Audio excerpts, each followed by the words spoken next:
You're listening to the Faeries and Folklore podcast by Ronel. I'm dark fantasy author Ronel Janse van Vuuren.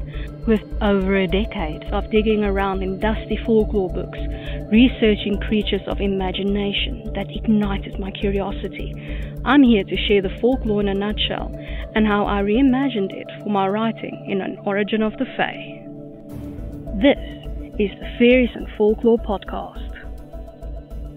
Hi, I'm your host, Ronel Janse van Vuuren. You can just call me Ronel. In today's episode, we're continuing our exploration of the Fae realm. This episode is brought to you by my Dark Court Sisters book series, available in ebook, paperback, and audiobook. 3 sisters, 3 destinies, 3 ways to destroy the world. Go to ronelthemythmaker.com/Dark Court Sisters series for more. You can now support my time in producing the podcast, researching, writing, and everything else involved by buying me a coffee. This can be a once-off thing, or you can buy me coffee again in the future at your discretion. Go to buymeacoffee.com/Ronel to support me.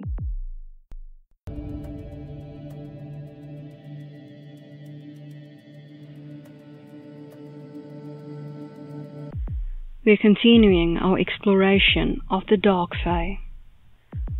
Today's fairy, Minotaur, folklore in a nutshell by Ronel.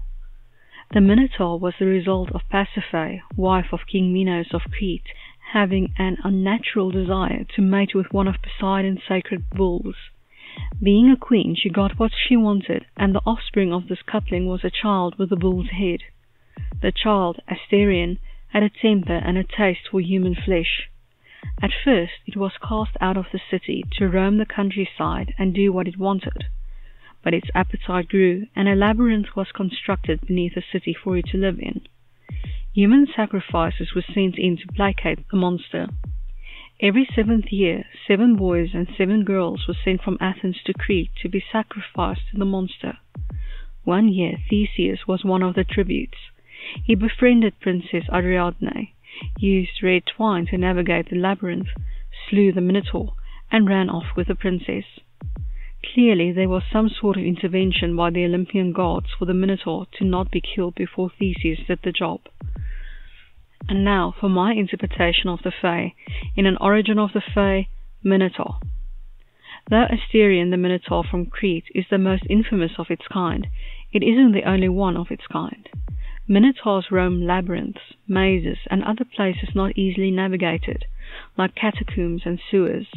They can take on human form, though they retain their aggression.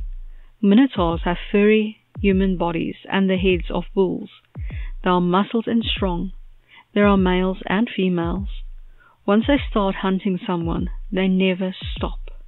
They have superior tracking skills and use scent to hunt by. They enjoy feasting on the flesh of humans and Fae alike. As a little bonus, let's look at Minotaur, translated Afrikaans. Minotaurus. I hope that you've enjoyed this episode of the Faeries and Folklore podcast and that you've learned something new about fairy. Remember that you can get a transcript of this episode in the description. If you're new to the podcast, why not go and grab your free copy of Unseen, the 2nd book in the fairy tale series, on my website, ronelthemythmaker.com. Loads of folklore, magic, and danger await. Take care.